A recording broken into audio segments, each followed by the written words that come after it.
Today, we're going to be diving into 2026 Hall of Fame inductees Demolition.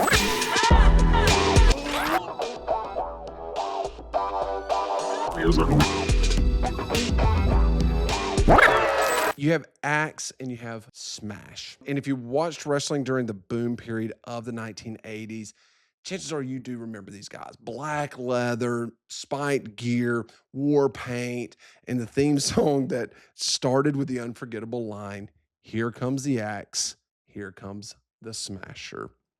Now, it's a Road Warriors Legion of Doom feel, okay?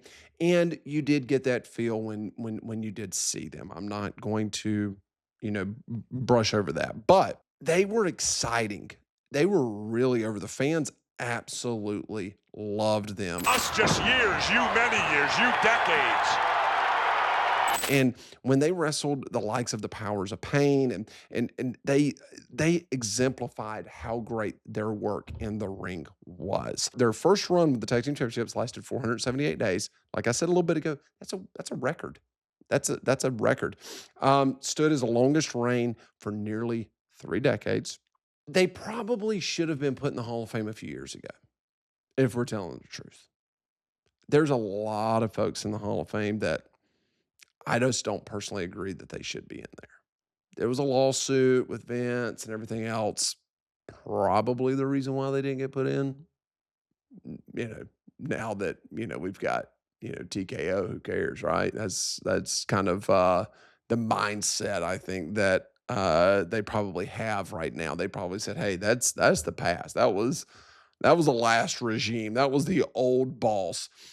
The new regime, the new boss, the new king of the castle loves Demolition, and we want to put him in. I think that they probably should have been put in probably before the US Express, in my opinion.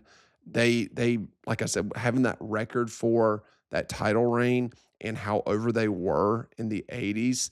Yeah, they should have been brought in. Bill Eadie as Axe and Barry Darsow as Smash, okay? Eadie, if you don't already know, he was a veteran of the wrestling business, worked across multiple promotions, as different gimmicks. He was over already and just a heck of a worker in the ring. Darsow was also an experienced wrestler too. He worked as Crusher in the NWA before joining the WWF. When the WWF introduced Demolition in 1987, the goal was very clear: create a tag team that looked intimidating and impossible to beat and just unstoppable. They accomplished that. I mean, you don't hold the title for 478 days without being able to have a gimmick that can get over like that. I mean, when you're talking a year and a half of a title reign, you better be doing your job. You better know what you're doing, and especially as tag team champions. I know that the tag team division today isn't what it once was in the glory years of tag team. Even then, when tag teams were sometimes a main event. I mean, the Road Warriors main evented, the Midnight Express, the Rock and Roll. These were main event tag teams, which is you would never ever think about a tag team main eventing any show now. But in the 80s, man, tag teams were huge, and Demolition was at the top of their game. Those masks that they would wear to the ring, that they would remove once they got to the ring, man, it was Mad Max. It felt like something from a third layer of hell. That these guys looked like demons when they came. They had a Kiss feel to them, I thought. When I remember Demolition, I think of the band Kiss. I think of Gene Simmons. I think of Paul Stanley. The way that they dressed and looked and the way they painted their face was much different than the Road Warriors or the Powers of Pain. They had a full face paint. Like they covered their entire face with the black, the leather, the spikes. They just, to me, I thought of Kiss when I thought of Demolition. A post-apocalyptic type of gimmick. And the other thing is like you've got this tag team and they got a manager and Johnny Valiant. And I don't I don't think they ever really needed a manager. I thought they were pretty good on the mic. They soon aligned with Mr. Fuji. Anytime you have an opportunity to work with Mr. Fuji, you've got to take it, right? And real quick, while we're talking about Mr. Fuji, I'm going to tell you a story about Mr. Fuji that I heard from The Undertaker. So, Mr. Fuji would go to the bar. He enjoyed some cocktails. He would stand at the bar and be talking to a young talent. The young talent would pick Mr. Fuji's brain, who was brilliant when it came to professional wrestling. He was a genius. So, young talent would have these conversations. What am I doing right? Am I doing this? Should I do that? And what do you think about this move? What do you think about how I'm approaching this way during a match? What should I do? How should I do this different? And Mr. Fuji would just sit there and go, yes, yes, yes, yes. That's perfect. You're doing this great. You're doing that great. Oh, yes, you should do that. That's awesome. He would just listen and listen. And the whole time he's just ordering drinks and he's putting them on the young talent's tab. Now that's one thing. That's just that's paying your dues when you're a young up and coming wrestler. But what that wrestler also sometimes didn't realize, because maybe they were a little intoxicated and they were deep into conversation with this genius in Mr. Fuji, and they've got Mr. Fuji listening to them, which anyone at that time would want. He would also be pissing in their boot or on their shoes without them even realizing. It was just something, a rib that all the guys knew, all the boys knew about it. They knew what was going to happen when they would see it at the bar, and they would sit back and they would watch and laugh. They thought it was the greatest thing ever. I would probably be sitting back and laughing. More than likely, a lot of those guys that were sitting back and laughing had their shoes pissed on by Mr. Fuji. Mr. Fuji was brilliant, one of the greatest managers to ever do it.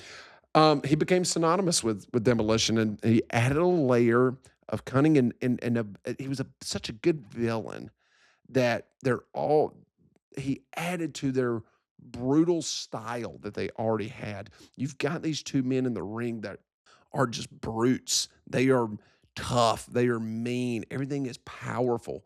Everything is hard.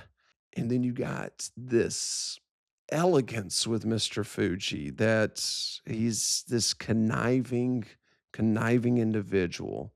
He just added another layer to Demolition.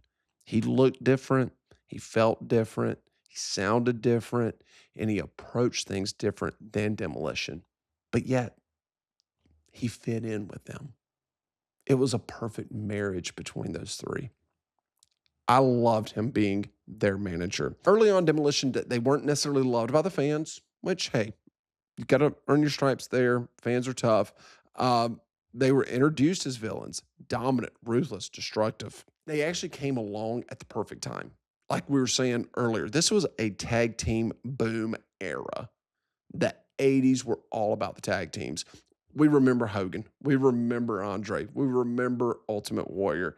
We remember the Rowdy Roddy Piper, Flair, but the tag teams were so freaking good. Hart Foundation, the British Bulldogs, the Rockers, Road Warriors / Legion of Doom, whatever you want to call them. And then we're still carrying on with, the Rock and Roll Express and the Midnight Express. All those guys, absolutely insane. Hall of Famers after Hall of Famers after Hall of Famers.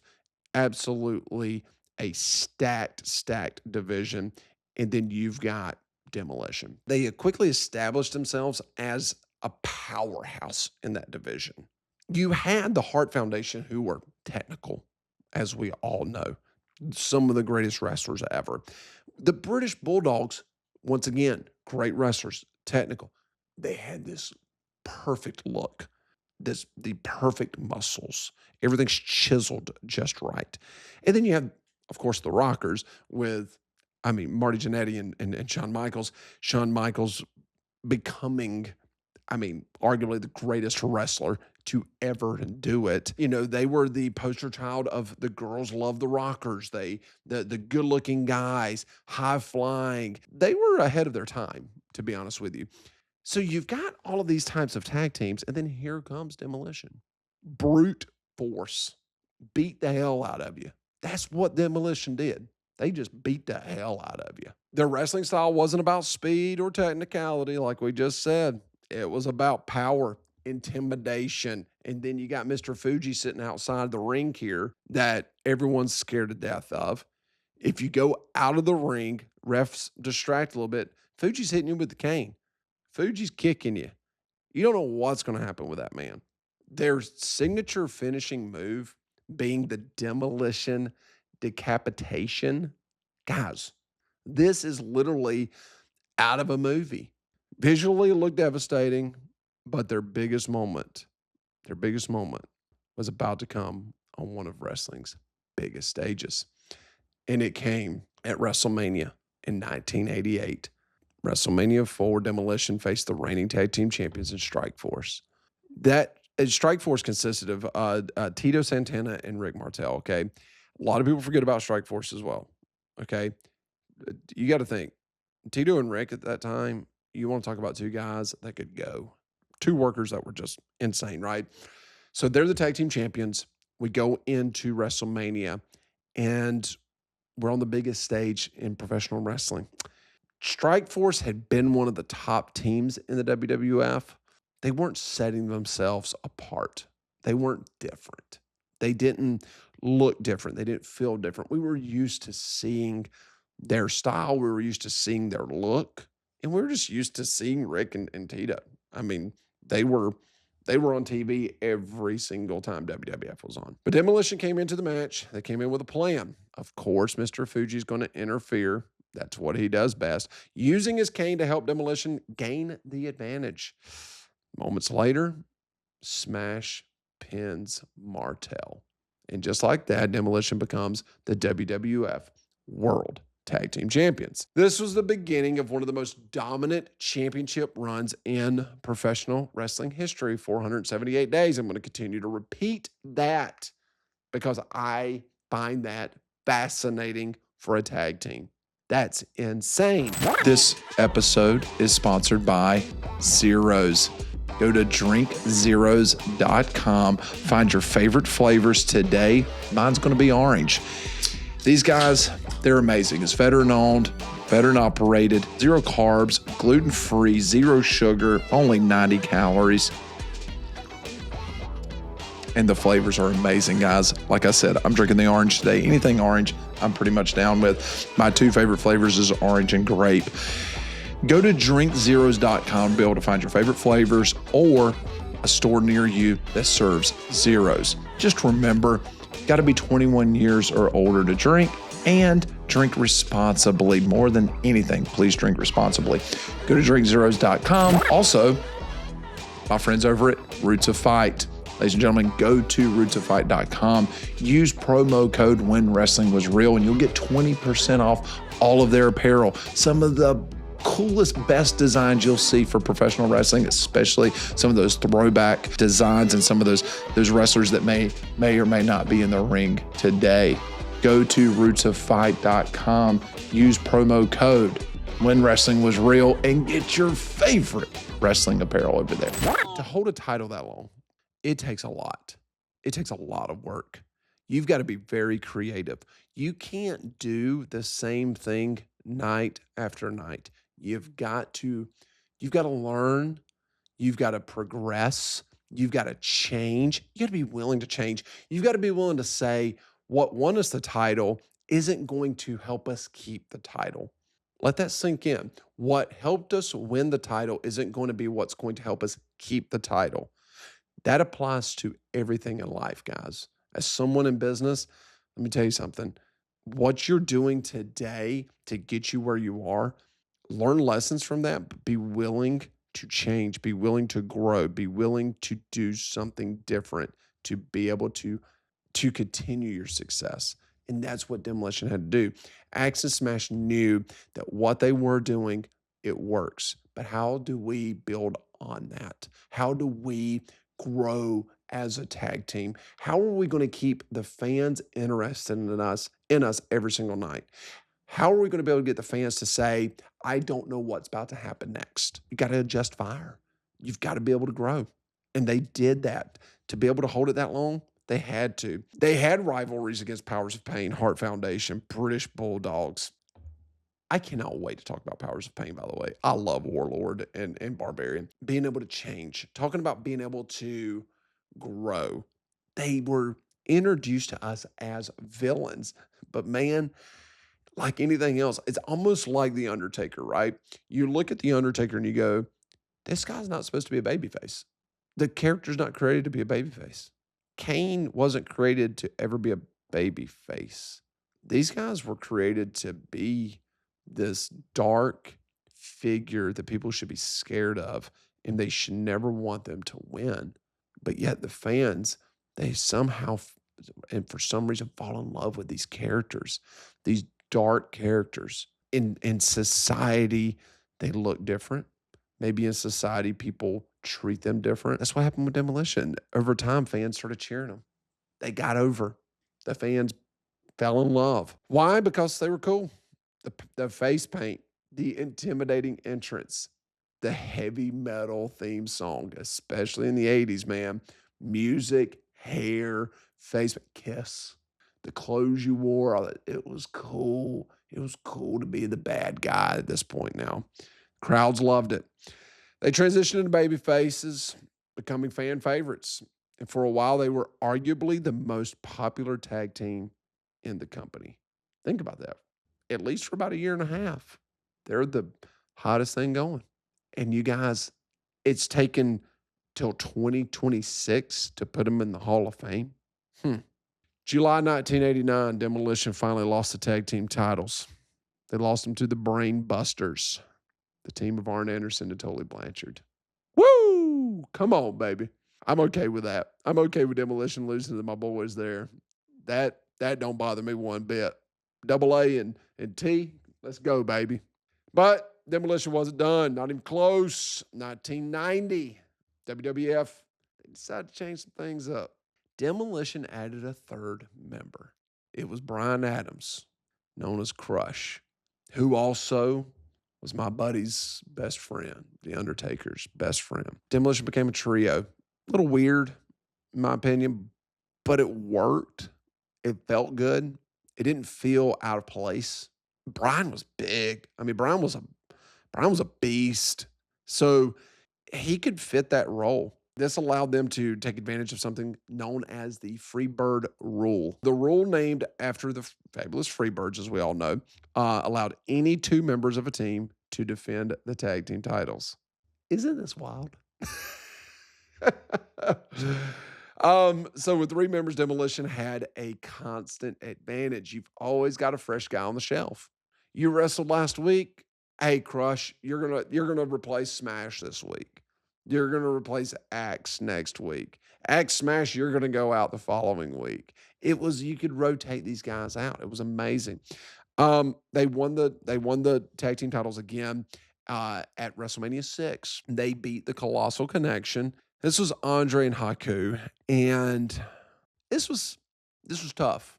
Andre was far, far past his prime. If I can recall correctly, I don't think Andre even entered in the ring. He never even got inside the ring. He never even wrestled. Haku had wrestled the entire match. It was, which if there's anyone who could do it, it's Haku. But Andre was pretty banged up at this point. They had to get the titles off of these two, off of Haku and Andre, because of Andre's health. Sad night to see that, to be honest with you. But a great night for Demolition. They end up capturing the titles once again, now with three members. And they were more powerful than ever by having Crush as their third member. It seemed like if they could go 478 days the first time with just Axe and Smash, there's no telling how long they're going to go now having Crush as their third member. But the problem was, we've got new competition now. We've got what I consider the greatest tag team to ever lace up the boots entering the building now. the Legion of Doom. As I know them, the Road Warriors. They had a similar look, as we've talked about before, and the arrival of LOD shifted the balance of the tag team division because the Road Warriors were already over in every other territory. I think Vince knew what was going to happen. I think Vince knew by LOD coming in, this was going to be a game changer in the tag team division, just adding to the stack of what he already had. What this kind of forced was Demolition turning heel again. Okay. LOD entering the building, they were already bona fide baby faces. So therefore, Demolition's got to go back to being heels again. But by the time SummerSlam 1990 came around, their championship was on the line. It was in a classic 2 out of 3 match. Why don't we have more of these today? Let these guys tell a story in a 2 out of 3. I loved 2 out of 3 matches. Demolition lost the titles to the Hart Foundation. Once again, completely okay with that. You've got 2 technical wrestlers. You've got Demolition, these powerful, just rugged men going up against, Neidhart was tougher, than Woodpecker Lips, but you've got the technicality of Bret Hart, right? It's hard to beat someone like a Bret Hart no matter what. And then when you've got somebody like Neidhart who can be that brutal force in the ring as well, heck of a combination there. And this marked Demolition's last championship reign.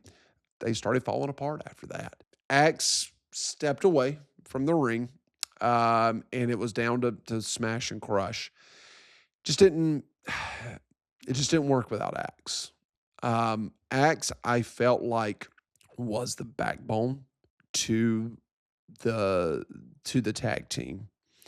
Smash, in my opinion, I feel like he was the better wrestler. He was the better on mic guy. Like, the fans, I think, really resonated with him a lot more. But he was very creative in the ring. I think Smash was really good. But Axe, there was something steady about Axe. Axe kept things where they needed to be. That's what that veteran leadership will do. By 1991, it was over. We didn't have any more Demolition. What sucks about that is I think we probably could have got at least 3 more years, 3 to 4 more years. I think we could have had a good run to like 95 with these guys, to be honest with you. They could have really helped that tag team division during that run as well. It started getting a little janky, to be honest with you. We saw the Rockers fall apart. As we know, we saw Bret go become Bret Hart.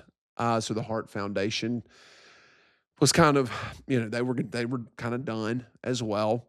So it would have been nice to keep Demolition around. And then, of course, just LOD, their demons outside, Hulk's demons outside of the ring made it tough to keep them together during that run.